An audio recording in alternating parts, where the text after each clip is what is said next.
Hey everyone, welcome to the Palikari Business Podcast. My name is Abby. And I'm Nick. And we're the founders of Odyssey Productions Co., a video production company located in the Central Valley of California. Yeah, the word Palikari is a Greek word that means a young person who's achieved great things beyond their years. So in each episode of this podcast, we will be interviewing successful business owners, influencers, and entrepreneurs to learn from their wisdom, experiences, and even their mistakes in hopes of helping you achieve great things beyond your years. Thank you so much for tuning in. We hope you enjoyed the episode.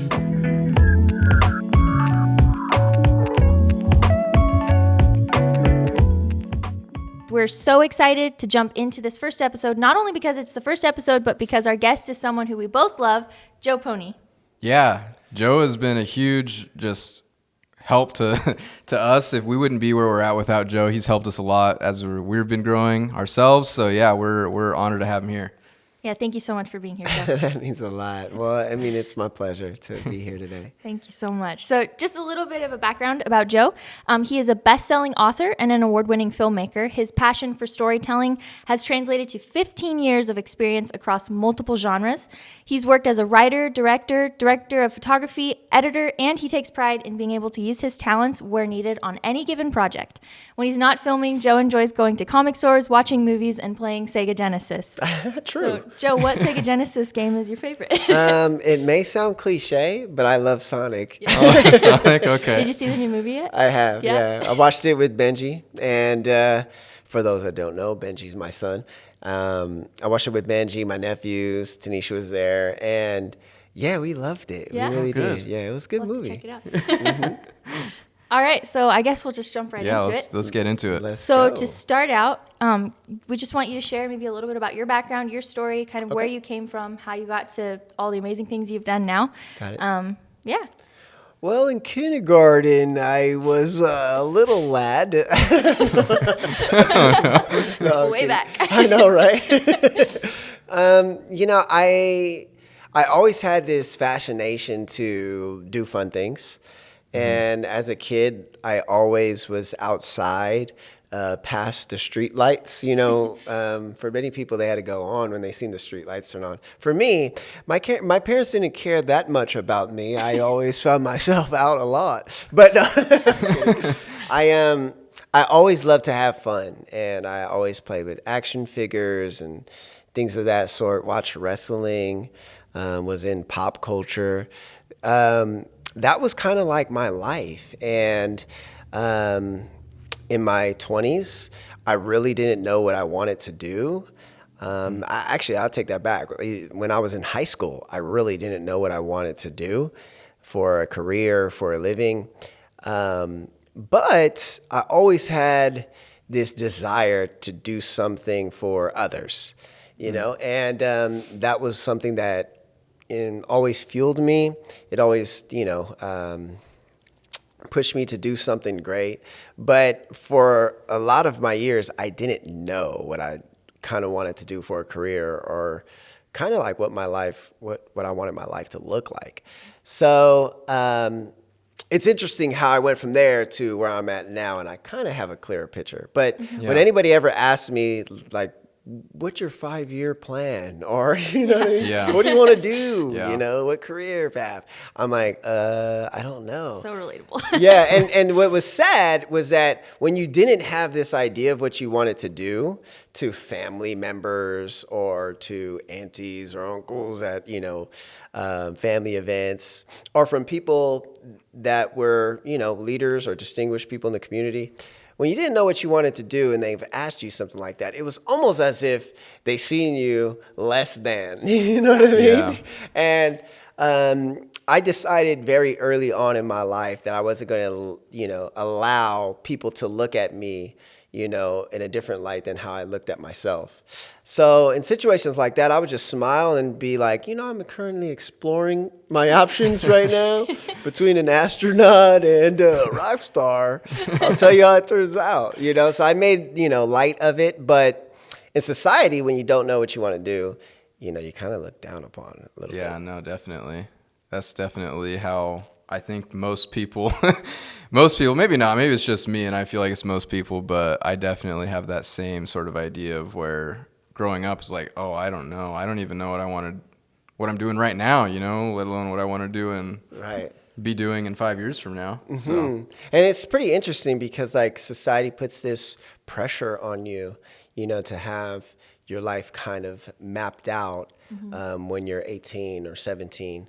But the interesting fact is, unless you're going to be a doctor or lawyer or something of that sort, you need to explore. You need to live a little bit and experience life in order to kind of get the idea of the direction you want to go toward. yeah. Absolutely. So it's interesting. But So- that's kind of been my life up until this point.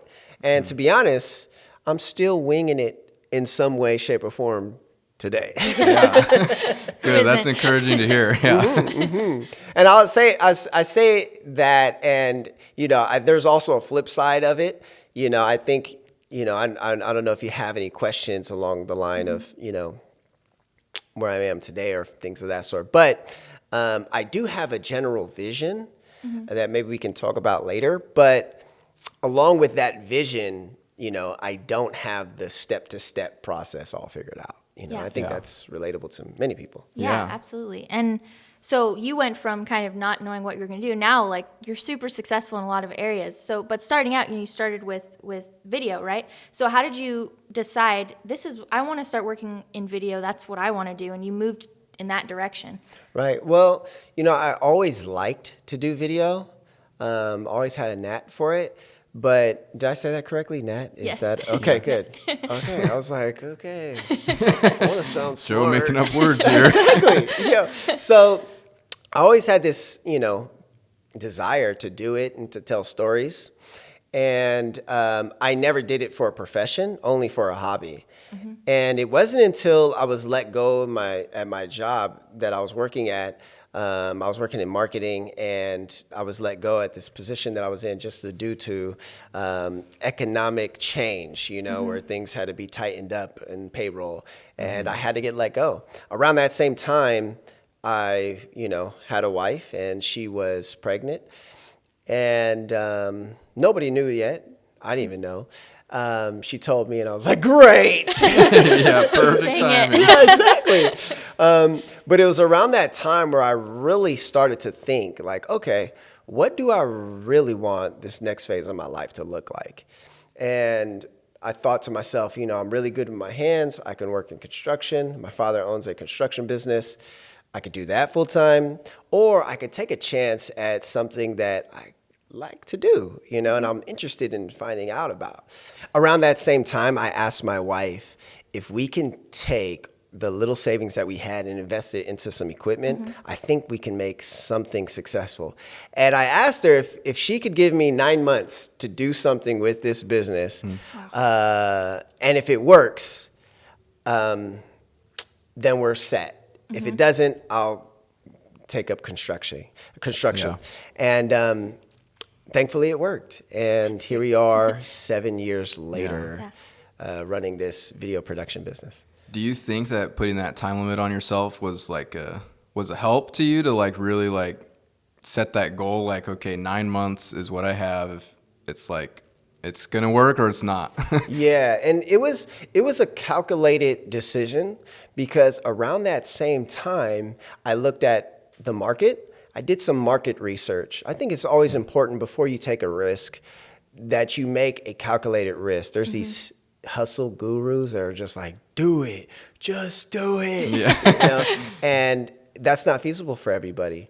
For me, I thought it would be important to at least save, 3 to 4 months of income that we can take care of all of our expenses as I get something like this business off the ground. And so I saved, I had about 3 to 4 months of income saved, and we were taken care of.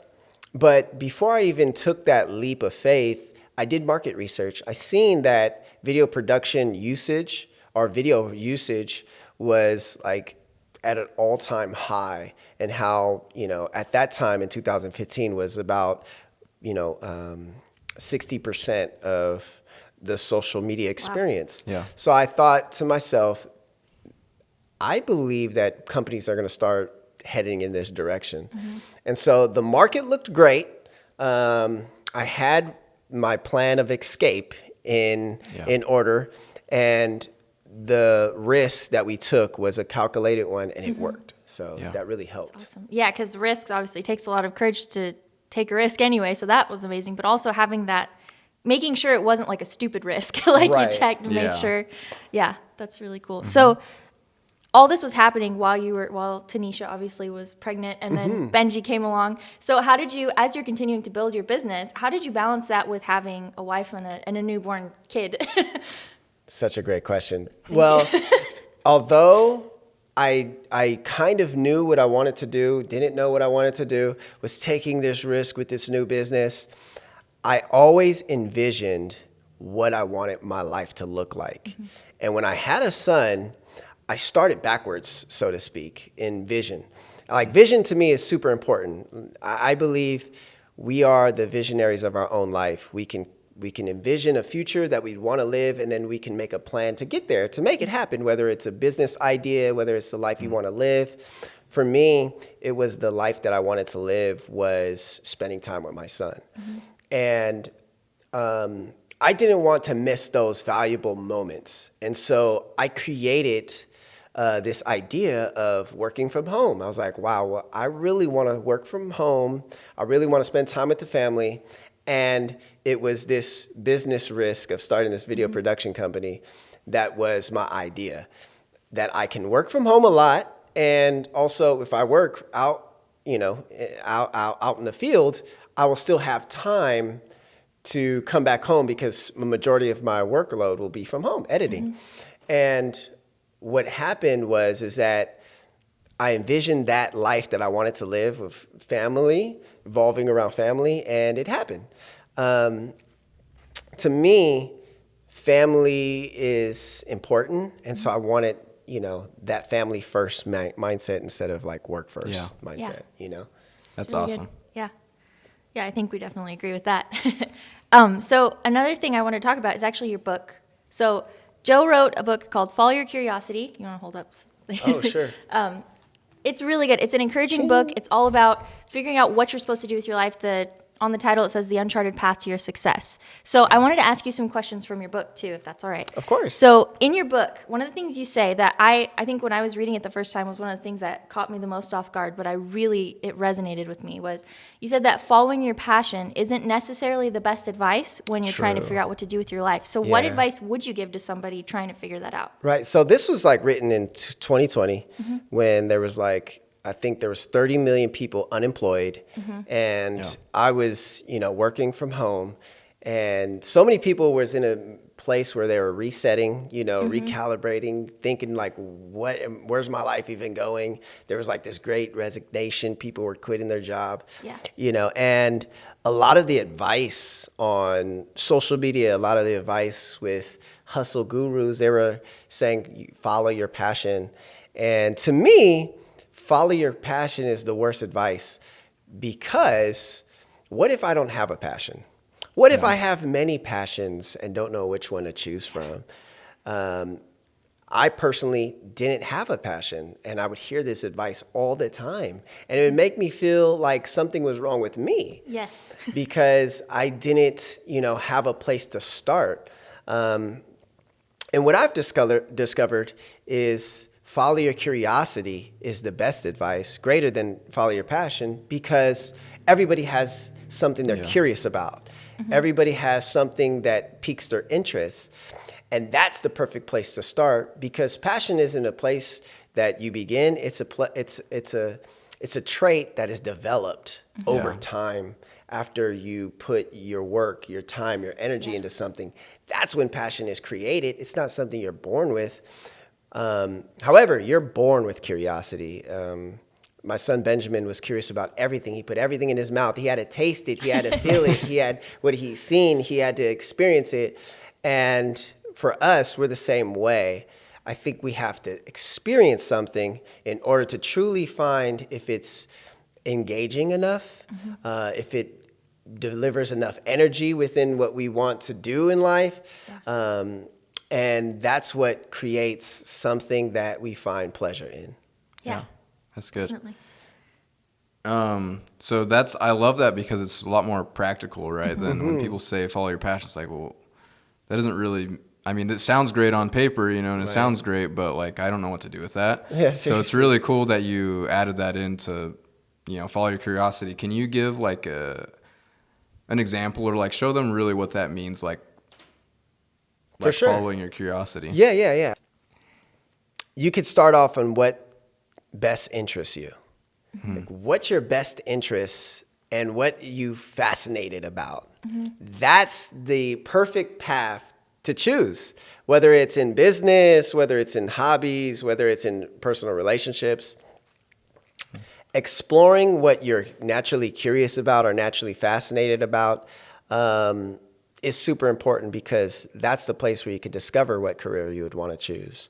That's the place you could discover what person you'd want to be with, Hey everyone, we hope you're enjoying this first episode of the Palikari Business Podcast. I'm sure by now you've noticed how awesome our guest Joe Poni is just from the discussion we've been having with him. So, if you like what you've been hearing, make sure you check out his book, Follow Your Curiosity, after you finish this episode. Yeah, if you've ever felt stuck or unsure of what direction you need to go through life, his book is exactly what you need to encourage you and give you practical steps on how to move forward. We just can't recommend it enough. Definitely. So, as we get back into this episode, we're going to discuss how his book impacted us. I would love to hear like your experience reading it, if that's okay. Yeah, so when I've read your book a few times now. It's really encouraging.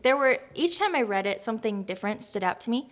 So I remember the first time that I read it, I was in an office job, and I just knew that an office job wasn't what I wanted to do with the rest of my life. But I had no idea what I wanted to do next. So for me, it felt like I'm stuck because I don't even know what I'm going to do. And I felt like I didn't have the education I needed to try things. So I just felt stuck. But there was a part of your book where you talk about seasons and experiences. And you were talking about how we each go through different seasons. And maybe there's a season where you feel stuck, or a season where you're somewhere you don't want to be. But it doesn't mean that season is a waste of time or that you're behind. It just means that you're gaining experiences and you're learning things, and you don't know how those things are going to set you up for the future. And that's so true, because it was so encouraging, first of all, when I read it, and it helped me shift my mindset for where I was at the time. So awesome. But now that we're doing this, we have we're also doing video and stuff. I see that like it's true, because in my life, I learned so much in the office job I was at that I can now apply to our business, that I wouldn't have had those skills had I not been there. So that's just one of the things that has always stuck with me from your book. And also, not to mention, like everything you just said about passion, that absolutely is 100% true for me, because I never knew what I wanted to do. And I was always like, I don't have a passion, but I was always curious about things like business, but I never connected that that's something I could look into, because I thought I don't have the skills or education for that. Yeah. But it's a really good book. Man, that's so awesome. One movie that kind of impacted me pretty big was Karate Kid. Yeah. And what's so funny about Karate Kid is that Mr. Miyagi, he wants to learn karate. He's getting picked on from kids at school, and he finds this sensei, Mr. Miyagi, and Mr. Miyagi pledges to teach him karate. And instead of like teaching him how to punch or kick or block, he has him, paint his fence and then wax his cars and then, scrub his floors. And Daniel, which is the main character, he gets so frustrated, and he's like, I feel like you're using me, I haven't learned anything about karate so far. And Mr. Miyagi famously says, like, wax on, wax off. And like the movement he taught him. And he throws a punch, and then Daniel blocks it. Yeah. And what I love about that part is that, he was learning karate his whole experience with Mr. Miyagi. He just didn't know it. Yeah. And I think life experiences is all preparation to where you're going. For me, working in construction really taught me leadership. Working in ministry and being a missionary overseas really taught me compassion and, how to tell stories. And what I've experienced in every season of my personal life is that everything has led me up to the next thing. And so you sharing that is super big, because many times people get so discouraged and they don't know that they're actually being prepared for the next season in their life. Yeah.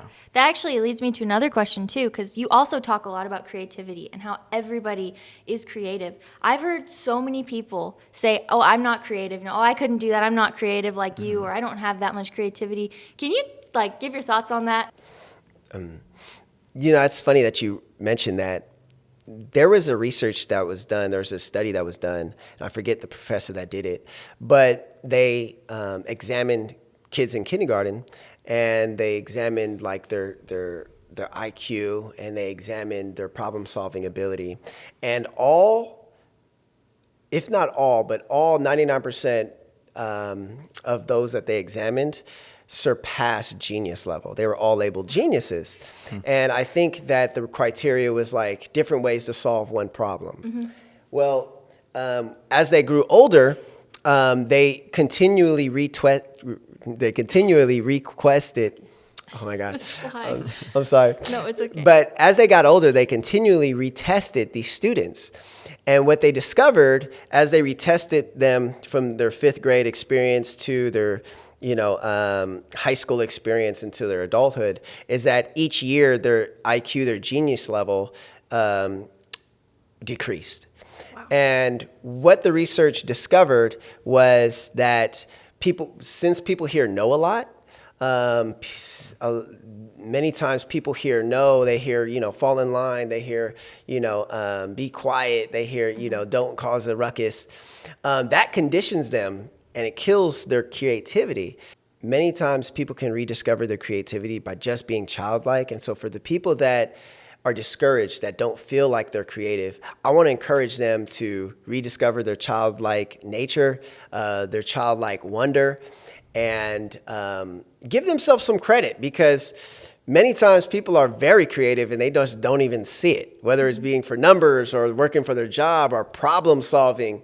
If you can solve a problem more than two ways, that means you're a genius. And I think that many people are critical of themselves and don't see their personal creativity. Yeah, because a lot of people think creativity is just, oh, you can draw or you can make music, but that's not what creativity is at its fundamentals. Yeah. Okay. So another thing I liked that kind of went with creativity was you talked about something called a disruptor in your book. So can you explain what that means? Yeah, definitely. Disruptor is a term for somebody that challenges status quo. That's somebody that, brings change or solves problems. And for me, I have been a disruptor, but not by my choice, because I don't like to ruffle feathers. I really don't like to step on toes. But I've had to with certain ideas or, bringing in change, helping systems run more clear. And it's uncomfortable, bringing change to anybody or to businesses or things of that sort, because nobody likes change. But that's what disruptors do. They have something to offer, and they have solutions to bring. And so anybody could be a disruptor if they, choose to focus on the positive side of things and really think how they can solve problems and create innovation. Yeah. Yeah. That's really good. That is really good. So this is just about you personally, but I've noticed this. We both noticed it. I think everyone that knows you knows this, but you are just extremely kind and encouraging, and like you're out to serve people, like no matter who it is. And it's not about what's in it for you. You're always thinking about what's in it for everyone else. So that kind of mindset and that attitude obviously is really important. But would you say it's important not just like in your interpersonal relationships, but in business and in work and in whatever it is people are doing as well? Yeah, heck yeah. Like if you can help someone's life run easier, if you can find something that can make things more convenient, man, you're going to become valuable. If you can help somebody along their path, along their, journey, I truly believe, that's what's most fulfilling in life, is to help others. Just to give an example, say you're sitting down with somebody and they come to you because they're like, man, I read your book, it's great, but I don't know where to start with with figuring out my curiosity, figuring out my passion. You kind of touched on it already, but say you were sitting down with somebody having a Right. conversation with them about it. How would you go about that conversation, just so people can maybe think through it? Yeah. Well, for me, I'm definitely a listener. Okay. So I would want to hear where they are, what they're interested in, obstacles they've had to overcome, obstacles that they're still facing. It's not a one-cut answer because I think for everybody it's different. Many times people are their own worst enemy. They're the ones that are blocking themselves. And if you could help them overcome mental obstacles, believe in themselves, if you could encourage them, they'll do great things, and they'll learn to be fearless. They'll learn to, travel to new heights. And I think that has been a big, huge motivation for me because I wrote a book, but I'm not an author. Like, I guess I am now. It became a bestseller, but I'm not a writer. I actually didn't even know how to read in high school. That's kind of sad, but it was just part of my challenge. It was my story. I never took school seriously. I was expelled twice from high school, and I was kicked out multiple times in elementary, middle school. And, what happened to me was, the shift that took place of wanting to put my best foot forward, of wanting to believe in myself because I was surrounded by a lot of teachers and mentors that didn't believe in me. And so I became an author just to help others, but it wasn't in the cards for me, Mm-hmm. And for many times, people have something in them that they don't even know, and it just takes somebody that believes in them to bring it out. And so if somebody is in front of me that doesn't know where to start, I would say the perfect place to start is get around people that believe in you. Get around good people. Get around people that are doing great things. And when you get around people that can challenge you, people that are encouraging, it does something to the way you think, and it does something to your heart. Yeah. That's really good. I think that's really cool, and I know that a lot of people, like, if they feel like they don't have that, like, even if you have family, I feel like that believes in you. I mean, they know you better than anyone else. So If they believe in you, if they believe in you, it should, Right. They know all your flaws. So. Yeah, exactly. Yeah. So, all that being said, like when you were growing up, kind of going back to that from what you were just saying, and you were going through these hard things or people not believing in you, and you had to make that shift. What was it that kept you like going and determined, like, I'm gonna do this, I'm gonna make it? Like, what was it that kept you going? Two things. My faith, and my faith really encouraged me to be the person that I haven't been, caring to others, loving, and empathetic and positive. Faith for me has been super huge. And also a girl, I think at that time, dating Tanisha, being with Tanisha really, pushed me because I wanted to impress her. So that really helps. Okay. Of course. You find a wife, you find a good thing. I think I've Yep. heard before. Yep. Yeah, you better agree. So one of the questions we wanted to ask you too is, like, everyone defines success differently. So we're just wondering how you personally define it, and what false ideas do you think people have about what success actually is? Yeah, that's a tricky question because everybody has their own personal definition of success, right? Yeah. Like, for instance, what if some things if you heard about success?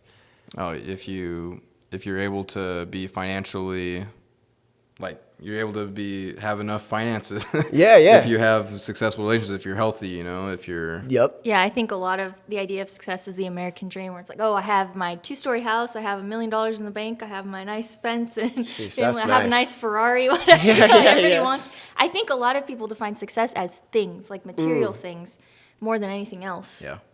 No, true. And that's kind of like, I don't know about you, but that definition of success kind of discourages me because I don't got $1 million in the bank. So to me, that's, I can't define success that way because I would truly be discouraged, And then, I think what did you say? Success is kind of like the quality. You said Quality of life. Yeah, Quality just of their life. quality of life. Like even if they're just healthy and like physically healthy, mentally healthy, emotionally healthy. Like no, that's super good. And for me, that's great. And I think that's huge for the definition of success. But I know that I can't get my personal definition of success from other people because I may not meet all those, standards. So I kind of define success for my personal self different. For me, what success looks like is peace. If I have peace, then I have success. For many others, it's like freedom, or I don't know. I seen this meme the other day was like, I quit my 9 to 5, 40 hours a week job to be an entrepreneur for freedom. But when you're an entrepreneur, you kind of work more than 40 hours a week. Definitely. So how much freedom do you really have, And so, for a lot of people, I think their definition didn't work for me. What helped me truly be satisfied within myself is understanding that to me, success means peace. If I can have peace at any given time, that's what's most successful for me. And so I count my blessings every day. I reevaluate what's most important to me almost throughout my week, almost every day as well. Peace is super important for me to keep, protect, and also understand that it's now. It's not someday when I get a job. It's not someday when I get a degree. It's not someday when I get that house. I'm not going to have peace when I get that. I need to be able to have peace right now, or else, else I'm not doing life right. Yeah.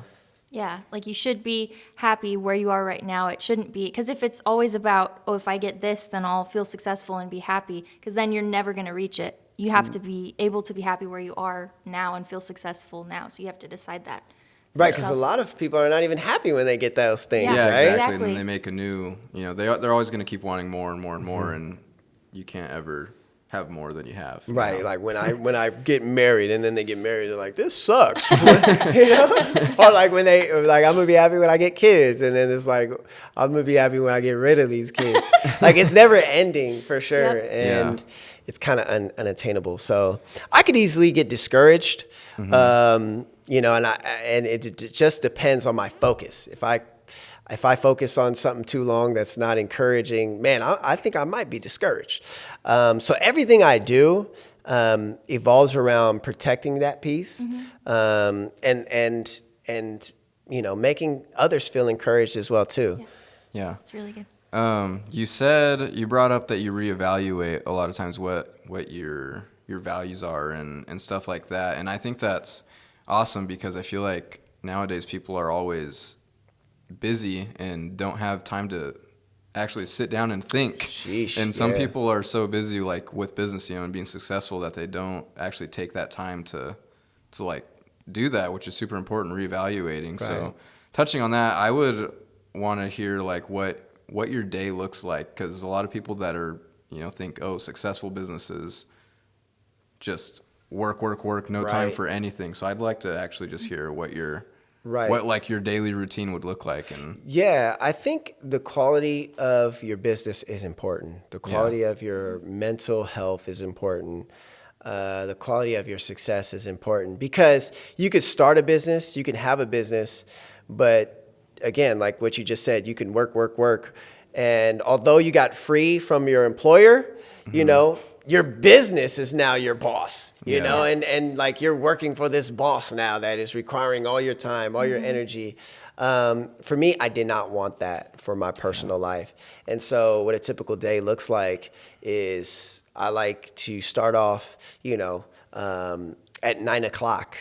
And, you know, I'll do the most important things or most important pressing things on my to-do list, you know, first thing in the morning. And it is after I get my son up from, you know, from bed, and we spend some time together before he goes to school. And he's homeschooled, by the way.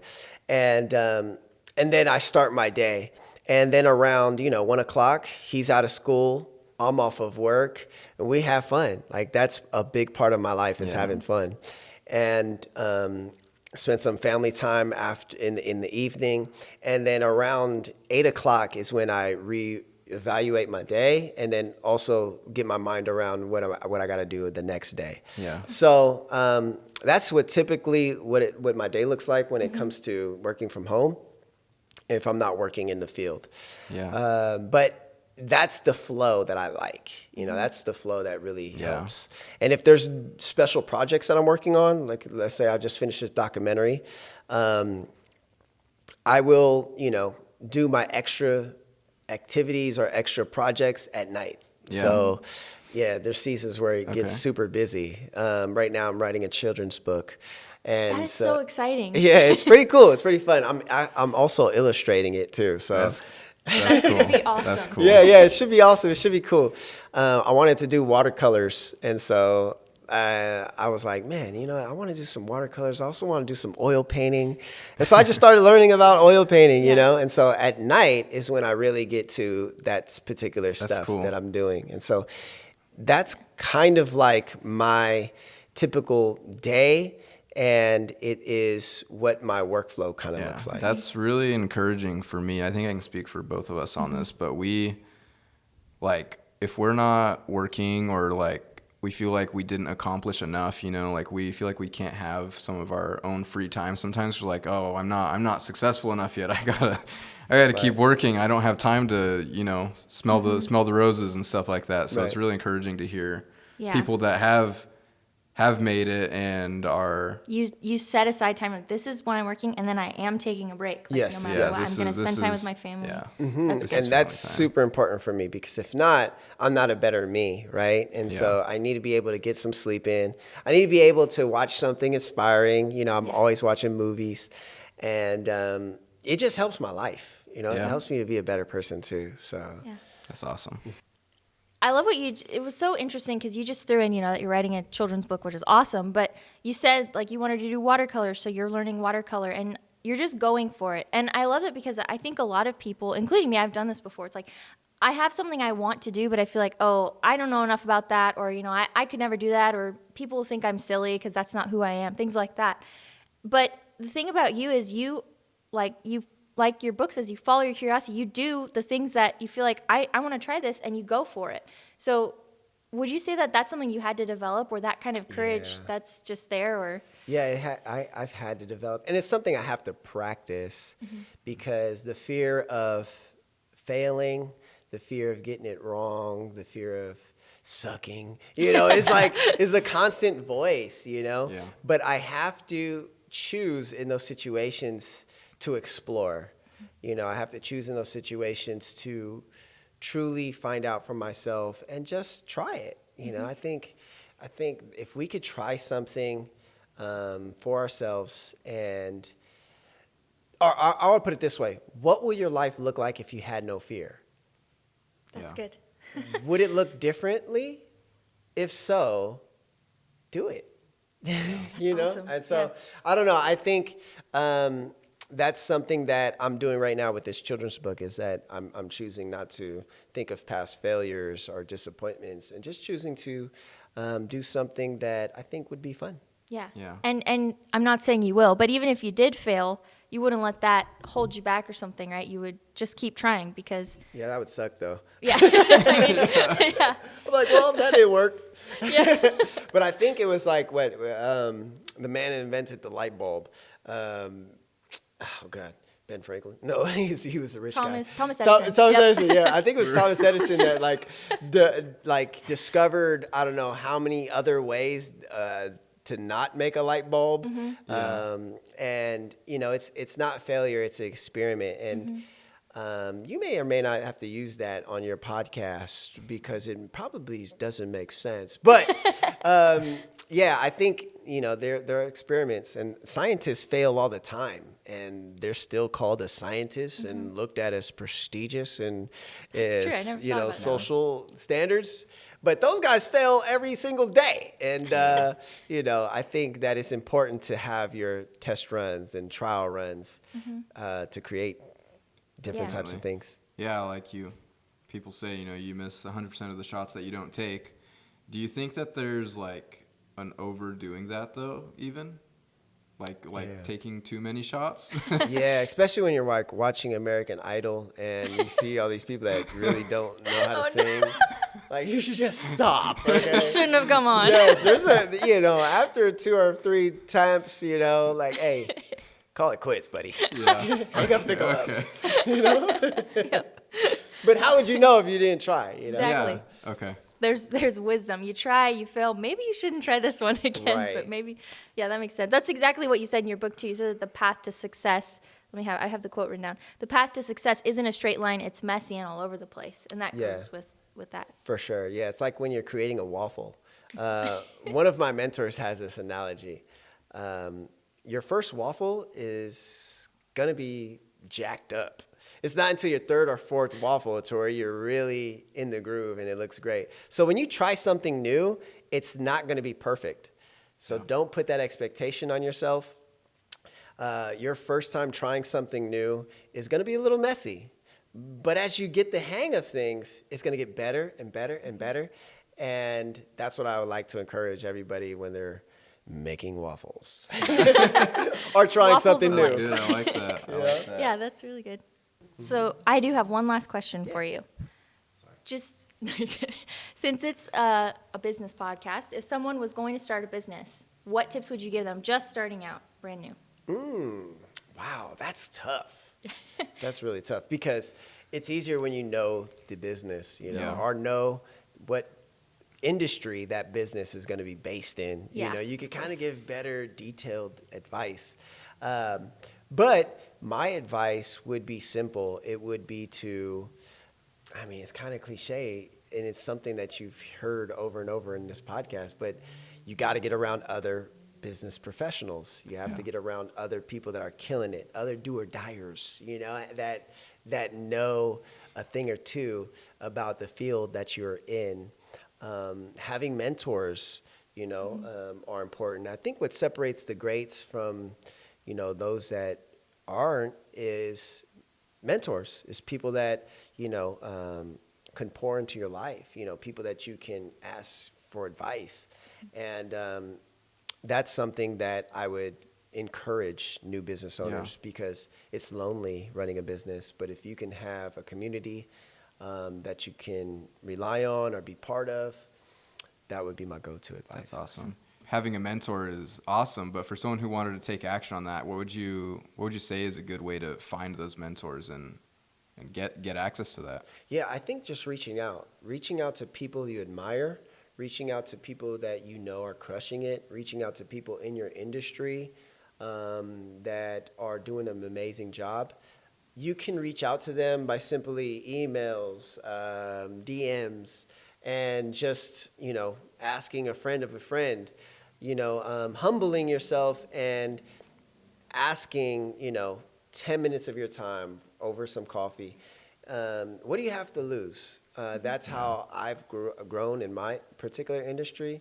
I've reached out to people.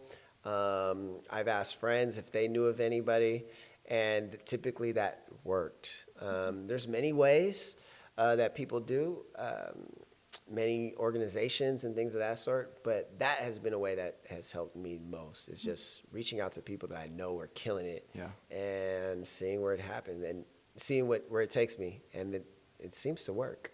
Yeah. That's really good. It's good. I'm super thankful to be on this podcast. You know, Thank you. I think we appreciate you. you guys are amazing. You guys are like just the dynamic duo and the 1-2 punch. Like, what made you guys want to start a podcast? We're getting asked questions. Oh, well, we're excited about it because we get to learn, right, from you and from all the people that are going to be here with us, but also we get to provide that to other people too, you know, other people that maybe don't have access to all these great connections and friends and people that we have, you know, and they could share that learning with us. So Yeah, we realize we have so many, like, just like you were saying, surrounding yourself with great people. We have so many amazing people around us, and we get to learn from all of you and benefit from all of you. So it would be a really cool thing. We thought to share that benefit that we get with other people who maybe they don't have all those people around them to encourage them. But even if you don't have somebody right with you believing in you, if you listen to people that are encouraging, if you're reading books that are encouraging, that's just as good. That's like having a mentor who's maybe not there, but they're there, you know? Totally. Yeah, that's so true. And that's awesome. I can't wait to hear your episodes. Thank you. I may like skip my own because You don't want to listen to your own. but yeah, that's pretty exciting, man. I'm super proud of you guys. You guys are awesome. Thank you. thank you. Hey guys, if you found this podcast to be helpful to you, we would love to invite you to join our community Discord server. In the server, you'll be able to discuss the things you've been learning with other entrepreneurs, ask questions, build connections with like-minded people, and you'll have direct access to Nick and I. Yeah, and the best part is it's totally free. We would love to connect with you. So if you're interested in joining our awesome community, head over to our Instagram page at Odyssey Productions Co. and click that link in our bio. We can't wait to talk with you. Thank you guys so much for listening. We hope you learned just as much as we did on this episode of the Palikari Business Podcast. Yeah, for more information on our guests, make sure to check out the podcast description on whatever platform you're listening on. Yeah, and if you'd like to connect with us and continue the discussion, you can always join our Palikari Community Discord and follow us on Instagram and TikTok. Just search for us under the handle at Odyssey Productions Co. for new podcast clips in your feed every week. Until then, we'll see you next time.